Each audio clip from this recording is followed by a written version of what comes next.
So what are your fears then, Dr. Miriam, about normalising curves and having a bigger range of clothes available for people who are bigger than average? Well, it's not just normalising curves. I think that the plus sizes and glamorous overweight models is actually making people think that it's healthy to be like that. They think that their weight is a sign of health. It's deeply unhealthy to be overweight.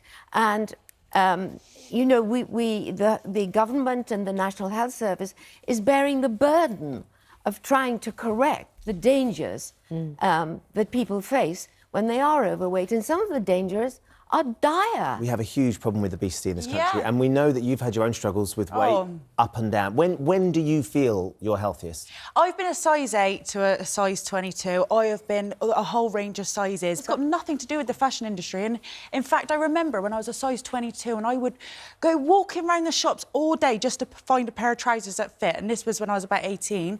And there was not a range of clothes available to me like there is today.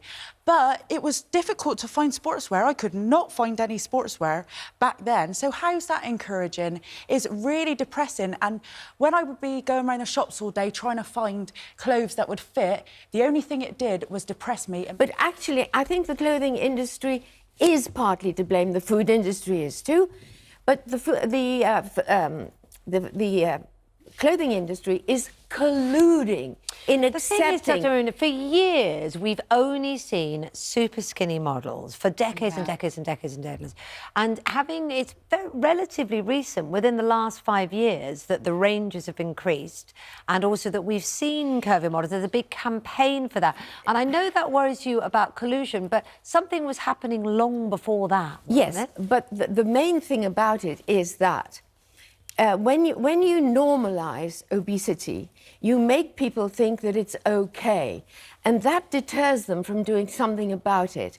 We know that people who think that their weight is healthy are unlikely to try to lose weight. Normal has been redefined. The clothing industry has laid down a marker for what is normal. They've shifted the goalposts. You've referred to it already.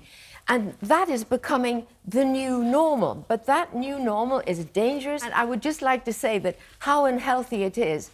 It's associated with 10 different cancers. It can produce high blood pressure, heart disease and stroke. Worst of all, we know. type 2 diabetes. You're absolutely right. No one's denying the fact that being overweight is a good position to be in. I think what lots of people are questioning is whether actually it's the plus size ranges and the plus size models that are encouraging them. What can I do? Sandra says, what's the solution? No, that's Stop making clothes above size 12. What's that actually going to achieve? No, but one isn't saying that. One isn't saying that. That's actually moved the argument. The argument is that people who feel that being overweight is normal and healthy, and the clothing industry is colluding in that lie. So what do they do? Then what should people that are in that size wear? We have to face it as a reality, and we really have to do something about it. I think what people need is the information that when you go along for your to buy your larger size, that maybe it's a good idea to try to lose some weight and go for a smaller size. When I was overweight, what I used to use to get myself down was a pair of tight jeans. I didn't weigh myself. I tried to get into the tight jeans. I didn't go into an upper size. I tried to get down a size. Youngsters who are feeling inadequate, and just as obesity's gone up, so have eating disorders. Yeah. So making people feel uncomfortable at the moment when they're trying to find something to wear, is that the best way? Well, but, you know, I don't think that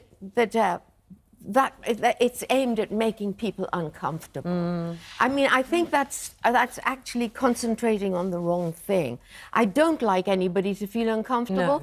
But so what was your trigger then, Josie? It's education, like you said, we need to start from a young age educating people on the right foods to eat. I remember I was a big kid. I was a real big kid, and I had to go and see the school nurse. And the first thing that the school nurse pulled out was the Eat Well plate. Well, if somebody gave that Eat Well plate to me now, I'd laugh in their face. I'd think, well, this is not nutrition. This is... So I think we should be...